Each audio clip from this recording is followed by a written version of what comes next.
Ce week-end, vous êtes partis en Croatie avec vos copines. C'est sympa, la Croatie. C'est idéal pour enterrer votre vie de jeune fille. Et vos cordes vocales.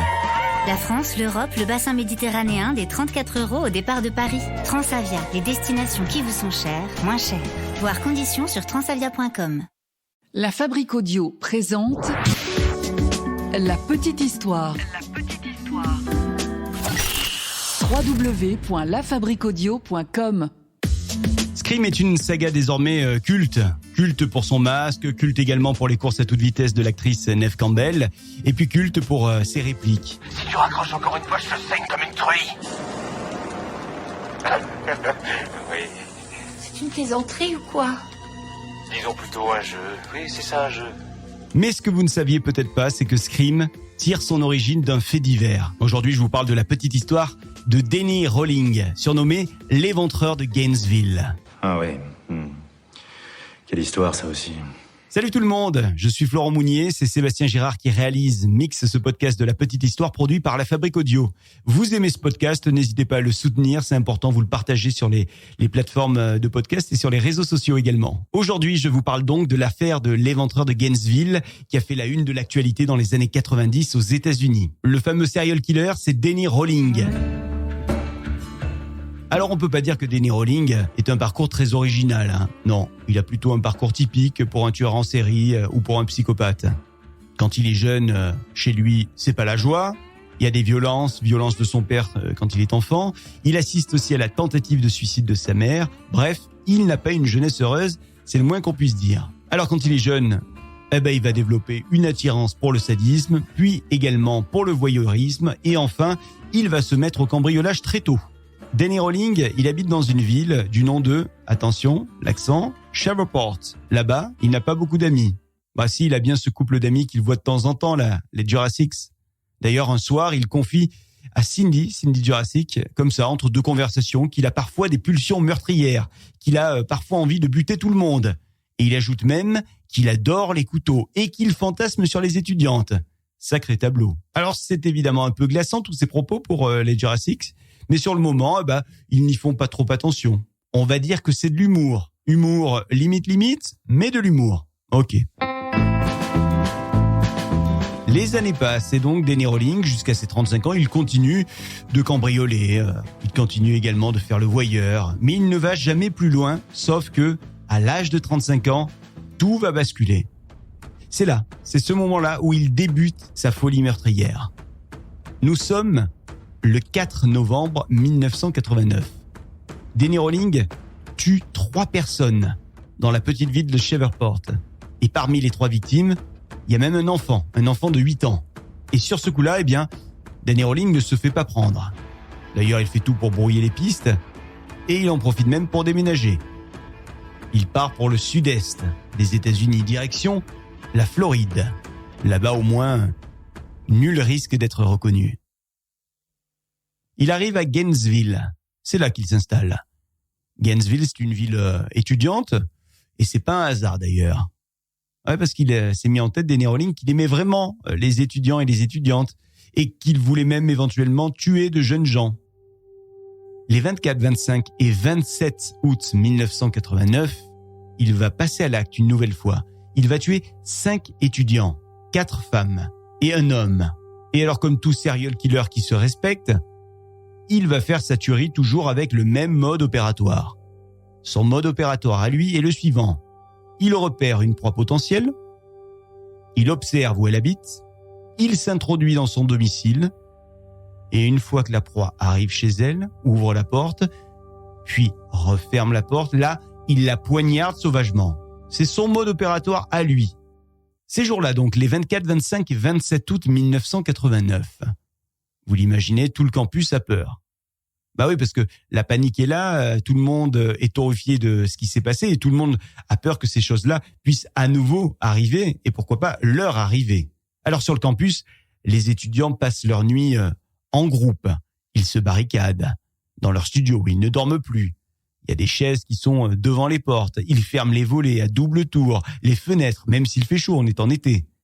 Certains changent même d'université. Mais rien ne se passe. Et la vie reprend quasiment son cours. Une année s'est écoulée. Plus de nouveaux meurtres sur le campus.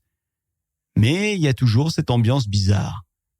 Vous savez, ce genre d'ambiance quand tout le monde se regarde en se demandant qui a bien pu commettre une telle atrocité, qui peut bien être le dégénéré qui se cache derrière ces meurtres. On est en 1990. Nous sommes en septembre 1990 et c'est donc la rentrée universitaire. Et Danny Rowling, lui, il continue à faire ce qu'il sait faire de mieux. Il cambriole des maisons. Sauf qu'un soir de septembre 1990, alors qu'il est en train de cambrioler justement, il se fait arrêter.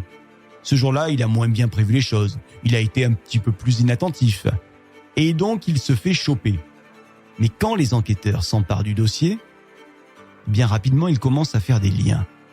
Les enquêteurs se rendent compte que certains outils qu'il utilise sur les cambriolages sont comme par hasard les mêmes outils que ceux qui sont utilisés sur les lieux des massacres des étudiants. En tout cas, ce sont les mêmes marques d'outils. Et puis, il y a le profil aussi de Danny Rowling. Il est bizarre, ce gars. Alors les enquêteurs décident d'aller remuer un petit peu le passé de Danny Rowling. Et ils vont à la rencontre des personnes qui ont croisé le chemin de l'accusé. Et c'est là qu'ils tombent sur ce couple, les Jurassic. Et c'est la femme, Cindy Jurassic, qui dit aux enquêteurs que, pour elle, il n'y a absolument aucun doute. Elle dit que ils tiennent entre les mains l'éventreur de Gainesville. Cindy a clairement fait le lien entre les deux affaires, celle qui s'est déroulée dans sa ville quelques temps plus tôt et l'affaire des meurtres de Floride. Elle explique aux enquêteurs que Danny avait confié à l'époque à son mari Steven, et même à elle d'ailleurs directement, qu'il lui arrivait d'avoir des pulsions meurtrières, qu'il avait un attrait pour les couteaux et que même il fantasmait sur les étudiantes. Alors à ce moment-là, les enquêteurs vont chercher où vit Danny Rowling. Et ils se rendent compte que Danny Rowling vit dans un campement de fortune. Il vit dans une forêt, une espèce de cabane qu'il s'est montée. Et cette forêt, elle se trouve, devinez où ? Près du campus. Le campus où ont lieu les meurtres. La police décide d'aller y faire un tour. Et sur place, c'est jackpot. Les enquêteurs retrouvent du matériel utilisé pour les cambriolages, mais aussi le matériel qui est utilisé pour les meurtres et puis des enregistrements vocaux. Et on se met à écouter les enregistrements vocaux. Hallucinant, le gars s'est enregistré sur un dictaphone sur lequel il raconte tout. Il relate tous les meurtres, seconde par seconde. Il n'en faut pas plus aux enquêteurs pour être absolument sûrs de la culpabilité de Danny Rowling. Danny qui avoue tout, absolument tout, de suite.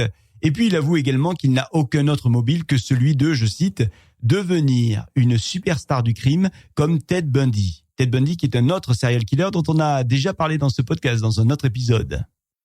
Danny Rowling est donc condamné. Et puisque nous sommes aux États-Unis, eh bien, il est condamné à mort. On est en 1994 quand a lieu le procès, et c'est en 2006, 12 ans plus tard, qu'il est exécuté, Danny Rowling.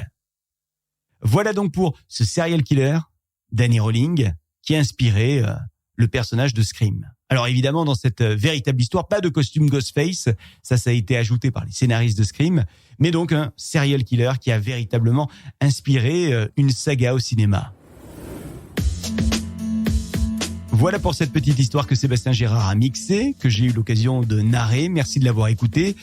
Cet épisode vous a plu, n'hésitez pas à nous le dire sur les réseaux sociaux, likez, partagez, commentez.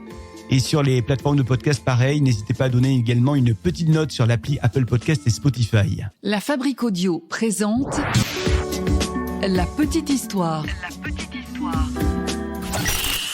Vous souhaitez devenir sponsor de ce podcast ?